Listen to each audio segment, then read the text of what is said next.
Okay. So, hello, my name is Kayla, one of the professors at English Without Borders, and today I'm excited to introduce you all to a wonderful fellow English professor. Her name is Lobna. I'm really excited for you guys to get to know her and her story. She has some incredible tips and tricks that she can share with you, and I hope that you get inspired by her English language learning journey as well. So, without further ado, Lobna, would you please introduce yourself to our audience a little bit about who you are, where you come from, and what sort of English you teach now? Well, my name is Lobna. I'm from Egypt first, from Alexandria in the north of Egypt. I graduated from the Faculty of Education English Department in 2012. I've been fond of English since I was a kid, actually, and this was my hobby. I was interested in learning English, and my father used to buy me some CDs and resources for developing English and some games for developing English. I didn't know the fact that I was really interested in English at the beginning, but I found it like a sort of fun, just to play some games on these CDs, and I found it really interesting. So that's why I began to love English and to become very interested in it. And by the time I started finding myself very good at English at school, and I found myself that I'm always cleverer than other students, than my peers. That's why I started to develop it and to read more about it in my free time, for example, at libraries and so on. And when I uh, um, when I reached the age of 15, I started to search for native speakers on the internet and try to build relationships with them and to use English as much as possible through chatting and voice chat and also texting. That really helped me a lot to be better at English. And then I decided to join the Faculty of Education and to specialize in the major of English. And I studied all things about English, everything about English and how to teach it, especially how to pronounce English and how to teach pronunciation. That was my most favorable branch. Um, that's all. I Yeah. became a teacher actually not directly after graduation, but I started teaching in 2016. Okay, great. So you've been a teacher for about 4 years now, then. Yes. Yeah, awesome. I love what you said, Labna, about when you were only 15, already looking for other English partners, like native speakers, conversation partners online, and building relationships with them. I love that you said or mentioned building relationships because that is such an important part of learning any language. English is the tool to be able to build those relationships with other people or Yeah. get another job or move to another place or understand another culture. And so many people focus on just the grammar or just learning new vocabulary and they forget about the relationship part, which is so important and which is a really big factor in gaining that fluency. So I can definitely tell that you prioritizing that from a young age has definitely changed your English language journey, and I think it's brought you a Wow. lot further than other people. Yeah. It had a profound effect on my character, and I started becoming very interested in other cultures and knowing about other countries. That was my hobby as well. So I actually have an American cousin. I used to live with her some time and to speak with her some English, but not all the time, because she actually knows how to speak Arabic very well. She was born in America, but she lived so much time of her life in Egypt. So we talked most of the time. We used to talk in Arabic. But we used at this time at the age of 15. Actually, she was 14, and my younger sister was 13. So our ages were very close to each other. We started going on the internet and search for people to start chatting with them, and just that was just for fun. But that really benefited me in the field of language, in the terms of language. Yes. Yeah, that was very brave of you, so young as well, to say, look, I'm going to take advantage of the internet and the technology and the tools we have Yes. to get to that next step, to take my English to that next level. That's awesome. And I know you mentioned that culture was an interesting thing. Now that you mentioned it, it wasn't something I was originally going to ask about, but you mentioned how important culture is and how you started to learn about it more as a hobby.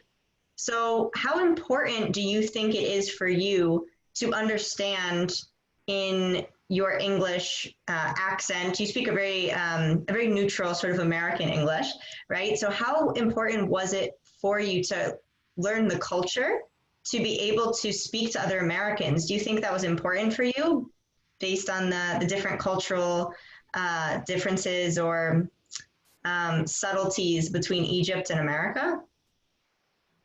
Actually, I knew some information from my cousin. I was not very interested in the culture itself, but I knew some information from my cousin, and I started to talk about these differences with other people whom I met on the internet.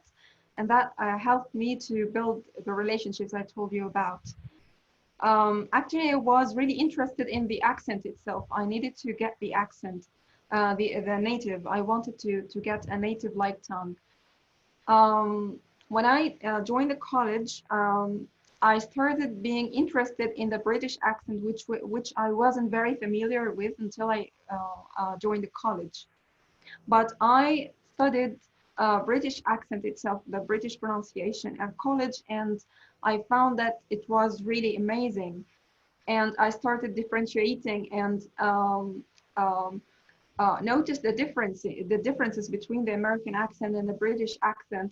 And I became more interested in the British accent because I got used to using it most of the time. And now I think I'm making like a mixture between the two accents. After I graduated, I didn't work, but I started working in 2016, as I told you earlier. But I used American course books, and that helped me a lot to use the American accent as much as possible. So I got the advantage of the two accents in the same time. So I use sometimes I use the British accent, and some other times I use the American accent. I can sometimes use So the you American can accent switch for the between them. sorry. You can switch between them. Like you can decide when you want to speak a British accent. Yes. Oh, wow. That's really cool. That's something that not many non-native speakers can do, I don't think. That's like a very advanced level. So that's awesome. And I think your intense study of pronunciation in itself is why it's like that. And I had a similar experience when I was learning Spanish. I learned in college Spanish from Latin America. So I was used to that, and that's the pronunciation that I was taught. But then I came and moved here to Spain, and I started to adapt. I started to understand the differences in the accent, to study that. And in the end, I changed my accent to sound more like them because it was more relevant to where I was and the relationships I was building with people. But yeah, I think that happens to a lot of people, that you start learning a language in general and then eventually you figure out which accent that you're going to use. But it's something that takes time, and it takes time to differentiate. So what tactics?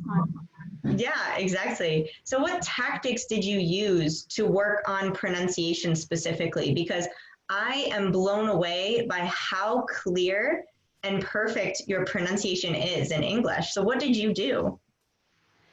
Um, Actually, I started before joining the college. I started to listen as much English as possible all the time. But I was used actually to the American accent more at this period of time because I used to listening as much as possible to my cousin. And the American accent, I started differentiating between some of the sounds which are not exist, which do not exist except in the American accent, like the American T, for example. And I started using it naturally by the time, and then when I joined the college and started studying the British pronunciation, I found that it is really totally different from the American accent in many terms. That really grabbed my attention. This drew my attention, and I started working on the differences between the two accents. I started by using some books, textbooks that helped me improve my pronunciation. And I used the CDs, of course, of these books, not only by reading the information, but also by listening to the English and to repeat. This is very important, to listen and to repeat. This will help you improve your pronunciation. So I started learning the instructions in the book and use the CDs and listen to them all the time, and then repeat after the CD. This helped me a lot in bettering my pronunciation. Yeah, that's amazing. I think many students, we get frustrated when we learn another language and we can't pronounce it immediately, but it takes time. And that's something people need to realize, that you spent years perfecting this, listening to audios and repeating and perfecting and repeating and perfecting. And that's something that it's not easy, you have to work for it, which is why people that learn second languages or third languages or whatever should be so proud of what they do, because it takes a lot of hard work. Yes, of course, it took me so much time, but because I was really interested in that field, I think I wasn't really tired of using this branch in particular. This was one of the first branches, or one of the first subjects that I began with at college, pronunciation. That helped me in understanding understanding other fields or other subjects. For example, pronunciation, if you are very good at pronunciation, that will help you to improve your listening, and that will help you to learn through listening. Not only learning through reading is a good way, but also through listening, because learning through listening can help you in different ways, not only to depend on some books or the teacher who is teaching you at class, but also you can listen to some other people from outside. Like if you listen to movies or to songs, for example, you can listen to the British songs or the American songs and notice these differences that you have studied in your book. This can be some kinds of authentic resources. Yes, exactly. And I think pronunciation in itself is something that we do not focus on enough in school. Like in most non-native languages, like for me, when I took high school Spanish, it was something we did not talk about ever, pronunciation. And when I have taught English in Spanish schools here, they never talk about pronunciation. Like it's something that the students don't, they're completely unaware of it. But I believe that it gives you a lot of confidence when you know you've studied it, you know you're doing it well. So then when you speak, you just feel better. And native speakers can feel that confidence radiating from you, because practice makes perfect. And the more you practice something, the more confident you are. So that's great. And I can definitely tell in the way you speak that you have that. So that's incredible. And so now I'm wondering, this was such a hobby for you your entire life. So at what point did you realize that you wanted to turn English into your job, that you wanted to actually teach it, not just keep learning it? Well, actually, when I was at college, I wasn't planning to be a teacher. I just wanted to specialize in English itself. I wanted to know everything about English, to master the skill of speaking English itself in order to get different opportunities or job opportunities. I have been dreaming of being like a tour guide or a flight attendant or any other job that can use English. But once I started working, the real work itself, I decided to begin with my major first, then to move to other majors later. In 2016, I started being a teacher. I started working as a teacher first, just to train myself to use the language, because I spent 4 years without any practice, without any communication in English. So I started to forget everything about what I have learned in college. So I decided to teach it first as a first step, just to remind myself of everything I have studied before. And then I started to like the job itself. Um, I believe that teaching is the best way for you to learn something. In order to learn something and to master it, you have to teach it yourself. That's why I started to be a teacher, and this was my destiny. That's so beautiful. I definitely feel from watching your videos and seeing your teaching style and seeing how passionate you are about it. I also feel that teaching English was your destiny, and it's something that was unexpected, right? You weren't planning on being an English professor, but look at where it's got you, and now you get to help so many people feel better about learning English as well. And that tip that you give about if you can teach something, then you know that you really understand it.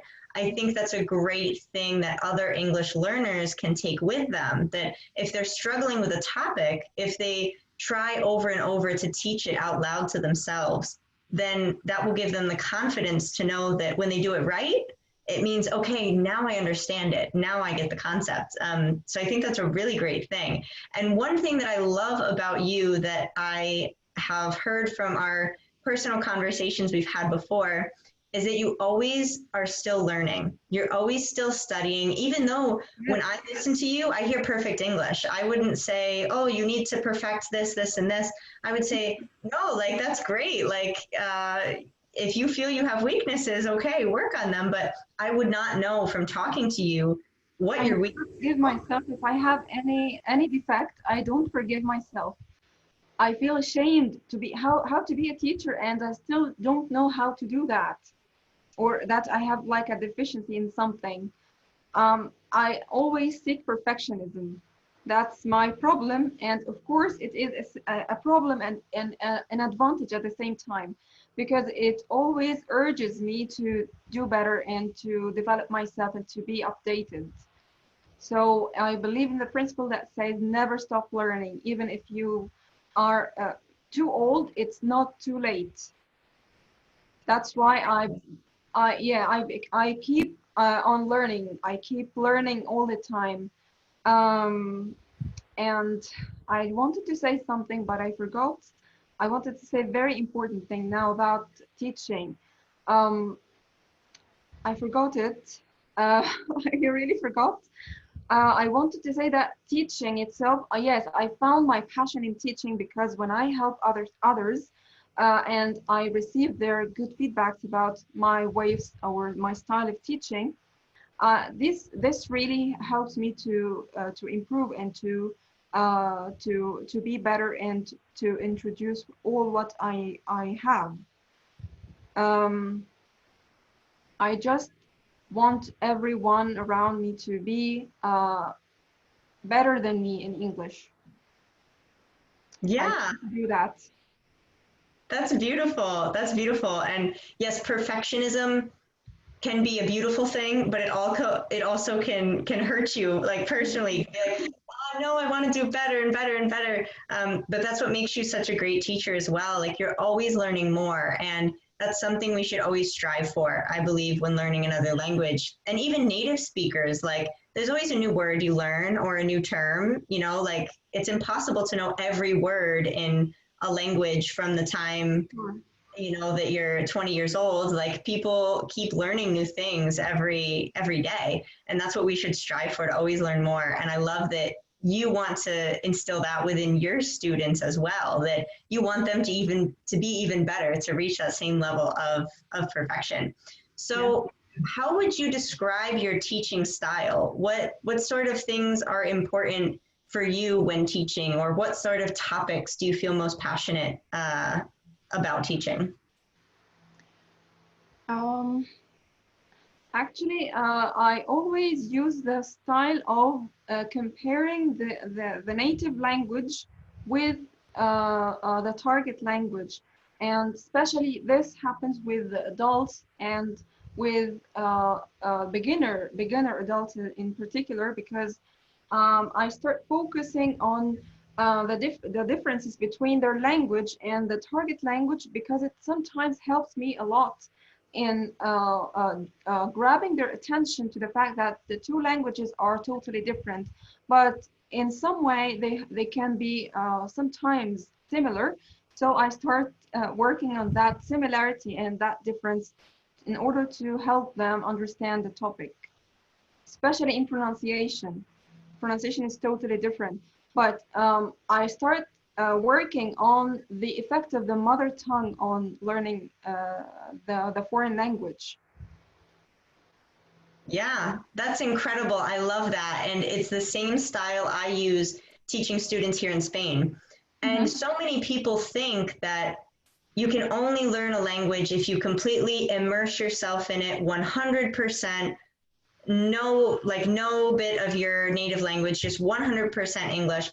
But like you were saying, for a beginner adult, that cognitively can be very frustrating because Yes. they've worked their whole lives to be able to express themselves a certain way in one language, and all of a sudden you take that power away, and that makes us feel very vulnerable. So I, as a professor as well, believe in empowering students through uniting the two languages. And that's something that really stands out about you, because I don't think enough professors do it. And I think that's an amazing thing that you do. Yes, I worked for so many centers and they keep saying, don't use Arabic in the classroom and you are going to be taxed if you do something like that, and you're gonna get a very low score in the evaluation. However, I believe that everything that comes gradually is much better than um, like surprising the learners that they are going to use only English. This is really shocking. And this is really disappointing as well. I started obeying or following the rules uh, of the center, but I found all the students really disappointed, and they wanted to leave, and they don't want at all to learn English once again, because this is really disappointing. So I started applying my own rules, but without anyone to be aware of that fact. Then I found that the students began to respond to me and began to understand and to interact in classroom.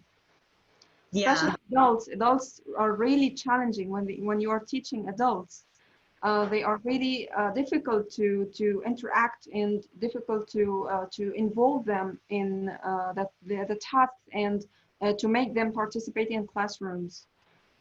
Uh, so I started telling them, okay, I will talk in only 100% in Arabic at the beginning, and then I will gradually move from Arabic to English until I ban using Arabic at all in the classroom.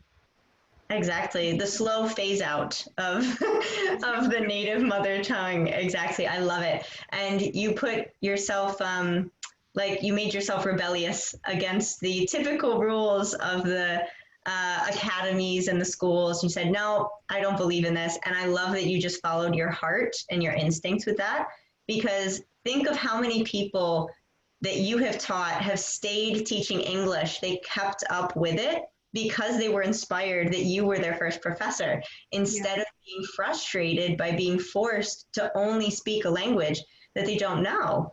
And English and Arabic are so drastically different, like, with different writing. And I've learned how to read and write the Arabic alphabet, but I had no idea what I was reading, and like I spent an entire semester just learning how to read and write it, but I didn't know what I was saying. So if someone had told me that I had to just speak Arabic in a class 100%, I would be like, no, I can't do that. And I would probably want to leave. Exactly. So that's incredible. Something I'd like to ask you is, could you share with us, now that we know you keep studying on a daily basis to perfect your own teaching style and become a better student as well, because we're forever students, especially teachers. Teachers are forever students. That's something that I think our students don't understand oftentimes. What do you do every day to keep practicing English? Like, what resources do you use? How do you practice? Because you already have such a high level. So where do you find those resources to get even better on the little fine things? Actually, I try not to pass my day without doing anything in English, even if I had to just talk to myself in English for some few minutes. But I have some books for practice that I can recommend if you'd like. I can write them for you. Um, there are books for practicing English grammar, practicing English vocabulary, or even pronunciation and idioms and collocations and phrasal verbs and all branches of the language. And these books are divided from or starting from the lower levels of the elementary or the beginners and ends at the advanced level. So you can find a variety of rules and new things to learn about English.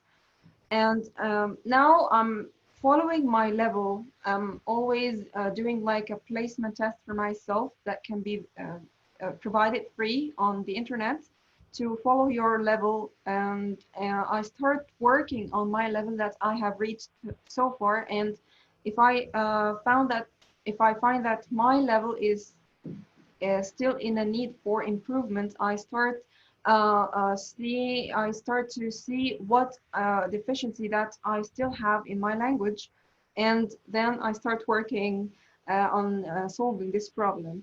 So I use some websites like Learn English British Council.org. This is a really amazing website. And if I have some problems with grammatical structures, I start watching some YouTube channels that can introduce some grammatical structures like ingvi.com, for example. This is a really interesting channel. And I do the quizzes, and then once I learn grammatical structure, I start applying it in my speaking or writing. This helps me a lot in improving it and getting used to using it. Now I am very interested in IELTS, because not only for the IELTS test, as I told you before, but in order to improve my language. I have started working on IELTS since last March, and then now I have been working on it maybe for over 4 months now.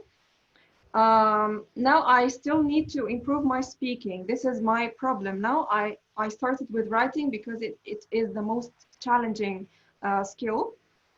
And now I'm I have started to work on my speaking, because it is the second challenging skill for me, because it needs so much, so many skills to master. Actually, I don't have enough vocabulary, enough phrasal verbs for informal English, for colloquial communications, I need to practice, and I have to admit that I need to practice. Yeah, I love that you mentioned, well, first of all, you have a lot of really good tools that you shared with everyone. So I'll make sure to include some of those things and the links in the video so that people can find those same resources. But as well, you mentioned the power of self-evaluation. You are always self-assessing and taking tests and using free resources online to do it as well. Yes.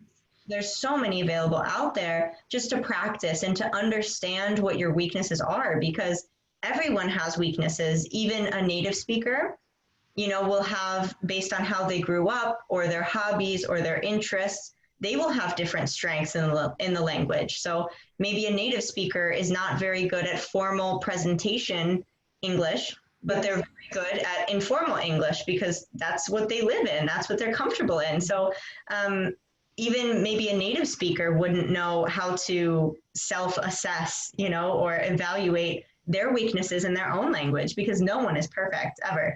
And I think that's something that our students can take with them to always be auto-evaluating so that they can define those weaknesses and get better. So to end our little chat, what I'd like to ask you is, can you share with us the kinds of things that you share, the kinds of videos that you make on your amazing YouTube channel to help other learners? What sort of videos can people find there? Okay, I can type my YouTube channel here, but I'm not the host. I'm not the host, so I'm not allowed to share anything. Oh yeah, I will put it in the description below. I'll put all of the details for your YouTube channel so people can find it. Okay, no problem. I will send you the links for how to download these books and the names for channels that they can use to as a free source to help them learn English at home without any effort or without any fees or I just want to say something because concerning my YouTube channel, actually it targets the Arabs in the first place. So my videos are mostly in the Arabic language, but the latest one is the only one which I have made in English and only English. But I promise to make other more videos in English so that other learners from all over the world can benefit from my videos.